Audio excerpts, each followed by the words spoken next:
بسم الله الرحمن الرحيم.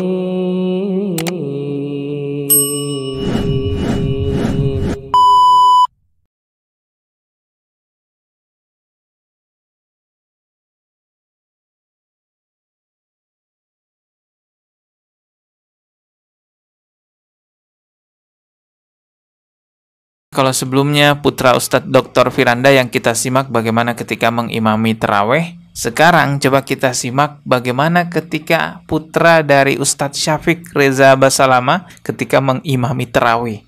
Coba kita lihat ya videonya.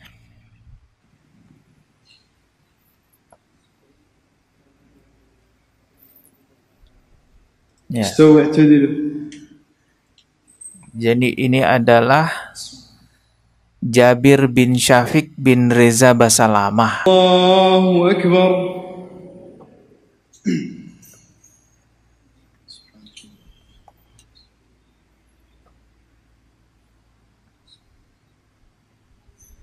Alhamdulillah Rabbil Alamin. Masya Allah.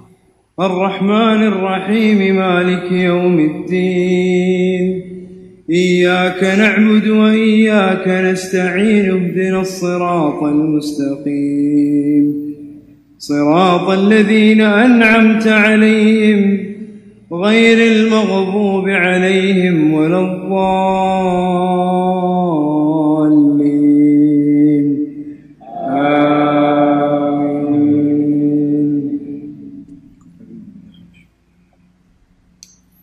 ولا تجادلوا أهل الكتاب إلا بالتي هي أحسن إلا الذين ظلموا منهم وقولوا آمنا بالذي أنزل إلينا وأنزل إليكم وإلهنا وإلهكم واحد ونحن له مسلمون وكذلك أنزلنا إليك الكتاب فالذين آتيناهم الكتاب يؤمنون به ومن هؤلاء من يؤمن به وما يجحد بآياتنا إلا الكافرون وقالوا لولا أنزل عليه آية من ربه قل إنما الآيات عند الله وإنما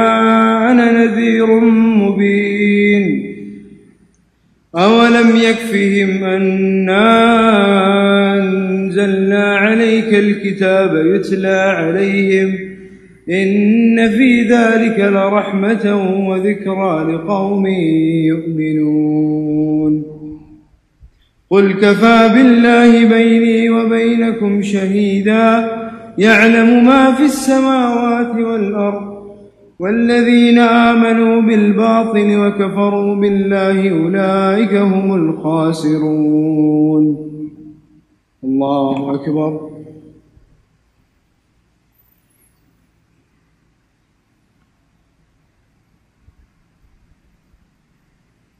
سمع الله لمن حمده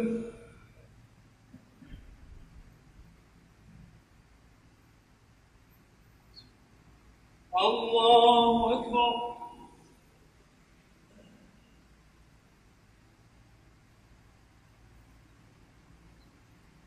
الله أكبر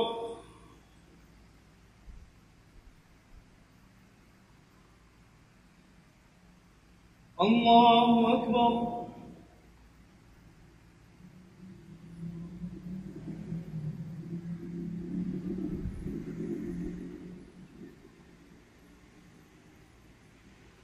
Allahu Akbar. Oke, cukup sampai situ aja videonya, teman-teman ya.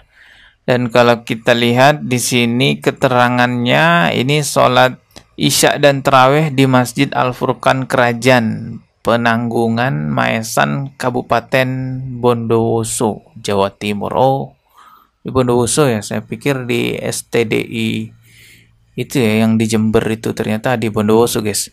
Dan kalau kita lihat ini komentar-komentarnya, Masya Allah, memuji ya, semuanya memuji bacaan Ananda Ustadz Syafiq Reza Basalama. Masya Allah, barakallahu fikum ya, semoga Allah memberkahi. Memang anak seorang ustadz, anak seorang da'i itu akan menjadi sorotan masyarakat karena akan menjadi contoh pada masyarakat. Orang-orang pasti berpikir, ya masa sih anaknya seorang ustadz nggak bisa ngaji, masa sih anaknya seorang ustadz bacaannya nggak bagus. Tapi sejauh ini yang saya lihat kalau anak-anak dari ustadz atau da'i-da'i manhaj salaf, Masya Allah bacaan Al-Qur'annya bagus-bagus. Memang mau diakui atau tidak, kalau kita lihat di Indonesia, kelompok manhaj yang benar-benar menjaga agama kita di Indonesia, ya mereka orang-orang salafi yang kerap kali dituduh-tuduh Wahabi. Coba perhatikan di sosial media, cari satu aja jejak digital pengajian orang salafi yang ada dangdutan di dalamnya. Nggak akan ada kalian temukan seperti itu. Tapi kalau kelompok itu, yang sono itu yang nggak perlu sebut namanya, ya oknum-oknumnya itu banyak banget yang ngadain pengajian dangdutan ya. Bahkan kiai-kiai besarnya, gus-gus besarnya itu mengadakan pengajian dangdutan. Atau ini kan momen Ramadan ya, banyak sekali video-video tarawih yang berseliweran di sosial media. Coba cari satu aja jejak digital tarawihnya orang-orang salafi yang ngebut banget bacaannya. Pasti nggak ada yang seperti itu. Jadi memang kalau masalah peribadatan, orang-orang salafi yang biasanya disebut-sebut Wahabi, mereka nggak main-main. Perhatikan coba, nggak ada satupun mereka itu memain-mainkan solawat, mendijekan solawat, mendangdutkan solawat, nggak ada guys. Itulah yang mengakibatkan banyak orang yang tertarik dengan manhaj salaf, banyak orang yang hijrah ke manhaj salaf. Bahkan beberapa orang yang hijrah ke manhaj salaf itu walaupun dia dari lahir seorang muslim, tapi merasa seperti mu'alaf, karena baru tahu ternyata, oh Islam sesimpel ini ya. Oh ternyata selama ini yang aku amalkan gak ada tuntunannya, Rasulullah gak pernah ngelakuin itu. Terus ngapain saya ngelakuin itu bertahun-tahun? Banyak yang merasa seperti itu. Termasuk saya juga merasakan itu. Dan biasanya dakwah sunnah salafi ini lebih gampang tersebarnya di daerah perkotaan.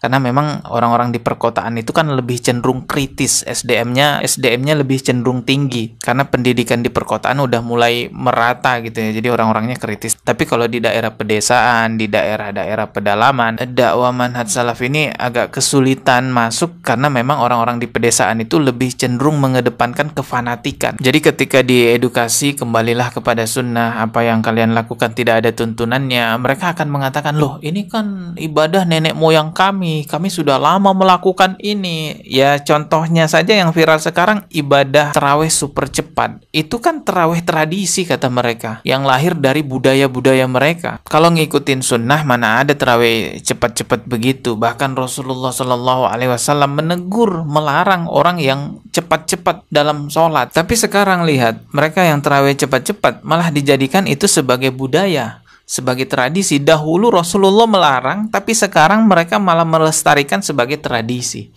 La ilaha illallah, semoga Allah beri hidayah ya. Kita ketemu lagi di video berikutnya. Subscribe dan juga loncengnya ditekan sebagai notifikasi. Wassalamualaikum warahmatullahi wabarakatuh.